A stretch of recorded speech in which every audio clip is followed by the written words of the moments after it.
안녕하십니까.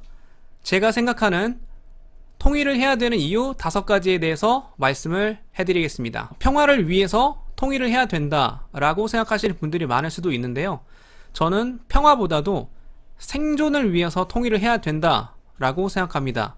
자, 첫 번째 이유부터 말씀을 드리겠습니다. 첫 번째, 중국의 성장입니다. 중국은 엄청나게 빠르게 성장을 하고 있습니다. 2018년 현재 중국의 GDP는 미국 GDP의 약 70%까지 따라와 있습니다. 앞으로 30%만 더 채우면 미국을 뛰어넘는 거죠. 진짜 얼마 안 남았어요. 지금 성장세를 보면 중국이 최소 몇십 년 이내에는 미국의 GDP를 추월하는 것은 당연해 보입니다. 그렇게 되면 대한민국 입장에서는 매우 어려워집니다. 왜냐하면 전쟁은 힘의 균형이 무너지면 발생하게 되어 있기 때문이죠. 지금 이 한반도의 세력 균형에서 미국의 힘이 상대적으로 더 약해지면, 그렇다면 우리는 그 힘의 공백을 메꿔야 되는데, 그 힘의 공백은 통일을 통해서 메꿔야 됩니다. 우리는 중국의 힘이 앞으로 훨씬 더 커진다는 것을 누구나 다 알고 있습니다. 물론 외면하고 싶은 마음은 이해가 됩니다. 마치 삼성이 20년 전부터 망할 거라고 노래를 불렀던 일본의 우익들처럼 말이죠. 하지만 삼성은 결국 초일류 기업으로 성장을 했습니다. 우리는 이 상황을 받아들이고 앞으로 준비를 해야 됩니다. 조선시대의 율곡 이이가 10만 양병설을 주장을 했죠. 지금 우리도 그렇게 대비를 해야 되는 시기가 왔습니다. 하지만 대한민국의 성장은 어느 정도 한계에 직면해 있습니다. 현재 대한민국이 3% 이상 성장하면 선방했다라고 하지만, 그래봤자 중국의 성장의 규모에 양의 10%에도 못 미칩니다. 질이 아니라 양에서 매년 격차가 벌어지고 있다는 얘기죠. 물론 질도 조금씩 좁혀지고 있고요. 그럼 결과적으로 우리도 덩치를 키워야 되는데, 덩치를 키우는 유일한 길은 통일밖에 없습니다.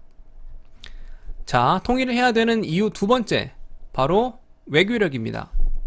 덩치가 작은 나라들은 외교를 잘 해야 됩니다. 외교를 잘 하기 위해선 외교력이 좋아야 되는데, 외교력은 무엇에 바탕을 한다? 바로 국력이죠. 2차 세계대전 때 벨기에는 중립국을 선언했습니다. 하지만 독일은 그냥 개무시하고 바로 점령해버렸습니다. 약소국이 외교적으로 뭘 하려고 해도 힘이 없으면 아무런 발언권이 없습니다. 2차 세계대전 때 스위스도 중립국이었죠. 나름대로 내실을 다지고 강력한 군대가 있었기 때문에 점령해버리기에는 좀 껄끄러운 국가로 인식이 돼서 유럽 한복판에 있었음에도 불구하고 전쟁의 화마를 비껴갈 수 있었습니다. 결국에는 국력이 뒷받침이 안 되면 외교를 할 수가 없어요. 그리고 내가 어느 강대국 편에 선다고 해도 그 강대국은 반대로 약소국을 동맹의 파트너로 보는 게 아니라 도리어 착취의 대상으로 볼 수도 있어요. 힘이 약하면 동맹으로서의 가치가 떨어집니다. 결국에는 외교를 잘하기 위해서 국력을 신장시켜야 되고, 성장의 한계에 직면한 우리나라로서는 통일만이 유일한 해법입니다. 세 번째, 일본과의 주도권 다툼. 만약에 중국이 군사적인 위협을 가하면 우리는 자연스럽게 주변국들과 연합을 할 수밖에 없습니다. 그렇기 때문에 현재 동남아 국가들하고 열심히 관계를 맺고 있죠. 특히 베트남 같은 경우에는 현중 감정이 굉장히 심한 나라입니다. 그렇기 때문에 우리나라가 베트남과 상당히 많은 교류를 하고 있는 거예요. 중국을 견제하기 위해서. 하지만 동남아의 힘과 우리나라만 합친다고 되는 건 아닙니다.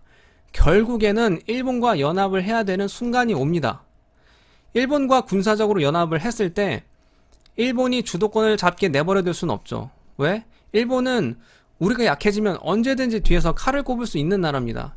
실제로 우리나라가 IMF 때 굉장히 힘들었잖아요. 달러가 부족해서. 그때 일본 애들이 우리나라가 약해지니까 갑자기 기존의 어업협정을 무단으로 취소해버리고 지네들이 유리하게 다시 협정을 맺었죠.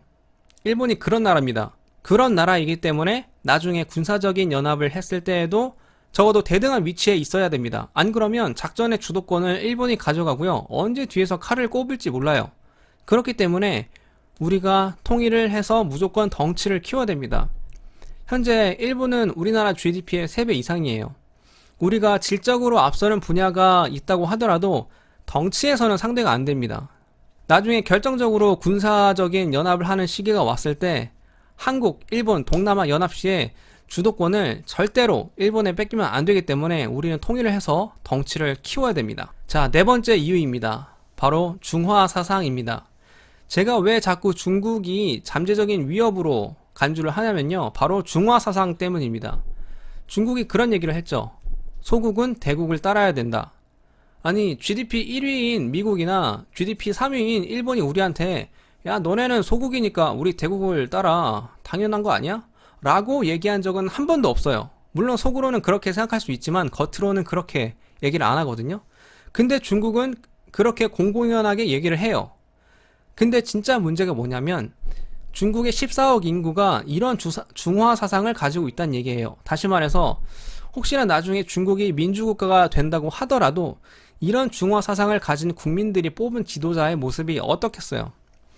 나중에 중국이 경제적으로 어렵고 외교적으로 막 핍박을 받는다고 생각하면 이런 중화 사상을 가진 국민들의 감정을 자극해서 어떤 지도자가 당선이 되고 그 당선자는 전쟁을 일으킬 확률이 굉장히 높다고 생각합니다. 그게 바로 히틀러잖아요. 게르만 민족의 생활권을 넓혀야 한다 면서 말이죠.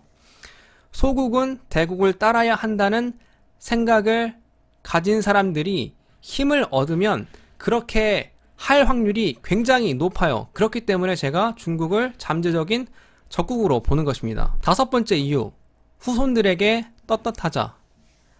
미래의 역사는 어떻게 될지 모르겠지만 나중에 우리나라가 중국 혹은 외국에 점령을 당했다고 생각을 해봅시다. 그러면 후손들이 나중에 어떻게 생각할까요? 아, 그때 우리 조상이 통일을 하고 국력을 강화시켰으면 우리가 이런 꼴을 안 당했을 수도 있는데 정말 멍청한 조상들이다 라고 생각할 게 뻔하거든요. 왜냐하면 실제적으로 우리가 과거에 침략당한 역사를 보면 조상들이 답답하잖아요. 그쵸? 열심히 군대를 모아서 장렬히 싸우다가 지면 뭐 그래 어쩔 수 없지 라고 생각이 들 텐데 대부분 제대로 준비도 안 하다가 개 털렸다고요. 그런 멍청한 조상이 되지 말아야 됩니다. 세종대왕이 4군 육진으로 북방의 영토를 힘들게 개척을 했어요. 그 영토를 고스란히 우리 후손들한테 다시 되돌려줘야 됩니다. 그 책임은 우리에게 있습니다.